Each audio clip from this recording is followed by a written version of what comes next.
High guys, good morning and welcome back to my vlog channel. কেমন আছো তোমরা সবাই? তো আশা করছি তোমরা সবাই অ্যাজ ইউজুয়াল জাস্ট ফারাফারি আছো না। আজকে দিনটা তোমাদের সবার খুব ভালো কাটবে। যেমনটা তোমরা জানো, গণেশ চতুর্থীর দিন থেকে আবার বৃষ্টি স্টার্ট হয়েছে। তার আগে 2-3 দিন কোনো বৃষ্টি হয়নি, আজকে একটু বেশি বৃষ্টি হচ্ছে। তো বুধবার তো গণেশ চতুর্থী বলে যেতে পারিনি জিম, আর কালকেও কয়েকটা কাজ ছিল ইম্পর্টেন্ট, সেই কারণে মানে যাব না সেটা ঠিক করে নিয়ে ডিলে করতে করতে একটু লেট হয়ে গেছিলো।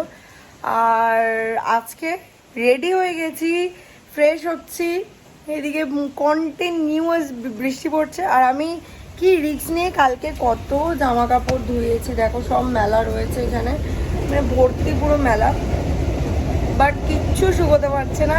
মানে এই দুদিন যখন রোদ হলো আমি ভাবলাম যে এবার কাচা যাবে, ব্যাস তারপরেই তো বৃষ্টি স্টার্ট হয়ে গেল। জানি না জামা কাপড়গুলোকে কীভাবে শোকাবো, আর এই বর্ষাকালে না ঘরের মধ্যে শোকালে জামা কাপড় দিয়ে খুব বাজে স্মেল ছাড়ে, তো জানি না কী করব। তো যাই হোক, রেডি হই, যদি বৃষ্টিটা কমে তাহলে টুক করে বেরিয়ে যাবো। যাই হোক, চলো ভিতরে দিলে লেটস স্টার্ট টুডেজ ভিডিও।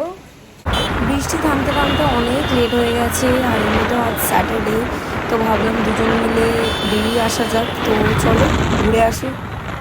আমরা ঢুকে গেছি বিড়লা প্ল্যানেটোরিয়ামের ভেতর, বিকজ আমি কোনোদিন এই শোটা দেখিনি, ওই জন্য আজকে আমরা বেরিয়েছিলাম এগুলোই করবো বলে, যে এই শোটা দেখবার খুব ইচ্ছে ছিল। আর জাদুঘরেও যাওয়ার ইচ্ছা ছিল, বিকজ আমি নেহরু মিউজিয়ামটাই গেছি, যেটা চিলড্রেন্স, বাট ইন্ডিয়ান মিউজিয়ামে আমি যাইনি। সো জানি না, সব জাদুঘর তো ডেফিনেটলি হবে না, কারণ জাদুঘর খুব সম্ভবত মানে 4টে না 5টা অবধি খোলা থাকে। আর এইখানে বলে আধ ঘন্টা শো, 4টের সময় স্টার্ট হওয়ার কথা, এখন কটা হলো? 4:05 হয়ে গেছে, মানে 4:45 তো বেজেই যাবে সেটা শেষ হতে।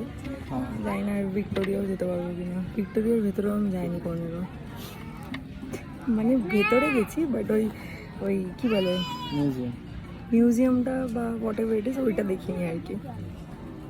বেরিয়ে গেছি আমরা, আমাদের শো শেষ মহাকাশ থেকে। বাবা, ভেতরের মানে প্রজেকশনটা এমন মনে হচ্ছে গোল গোল ঘুরছি আমি।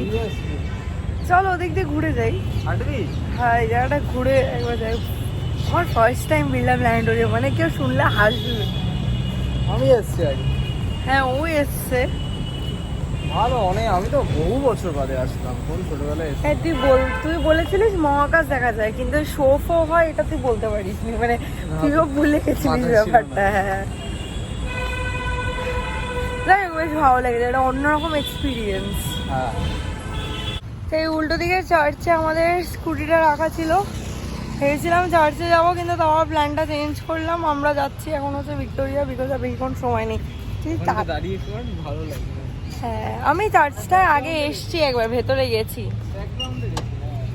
আমি গেছি এখানটায় ভেতরে একবার।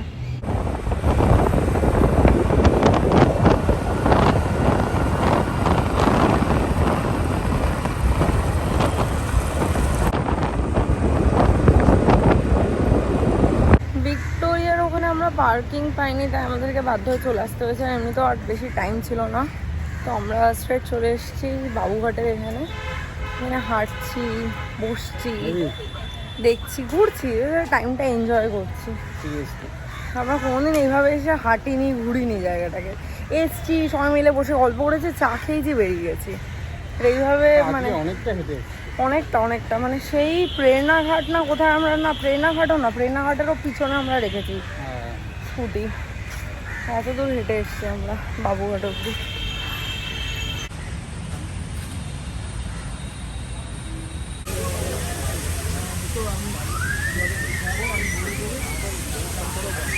এসছি যখন কিছু তো খাবোই, তো আমরা এখানে এখন পাওভাজি আর চা খাচ্ছি, খুব বাজে কম্বিনেশন, কিন্তু সারা বুদ্ধি করে রচা আনিনি, দুধ চা এনেছে, তারপর পাওভাজি। আজকে তো ভগবানই বাঁচাবে আমাদেরকে।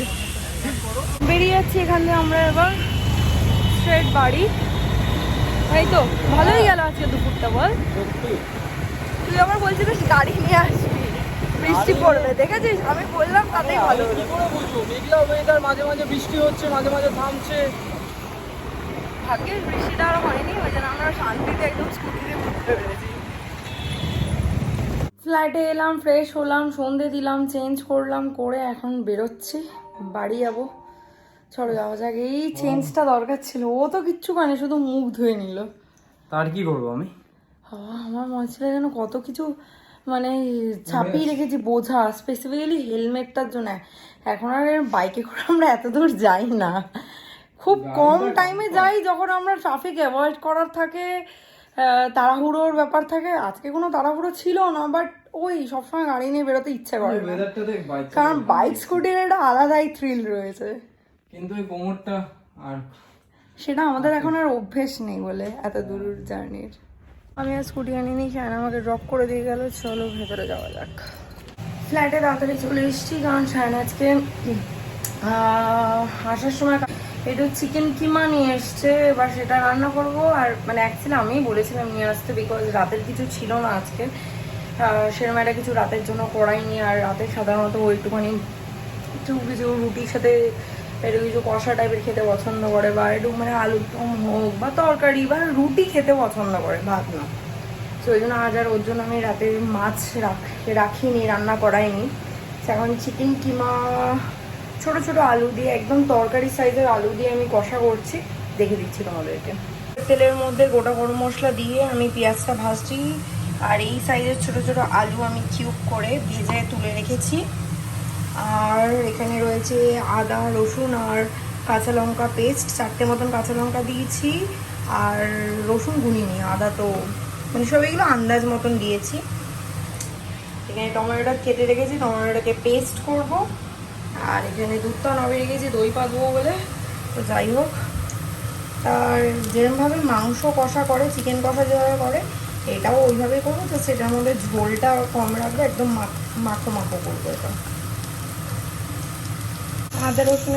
আদা রসুনের কাঁচা লঙ্কার পেস্টটা দিয়ে দিয়েছি।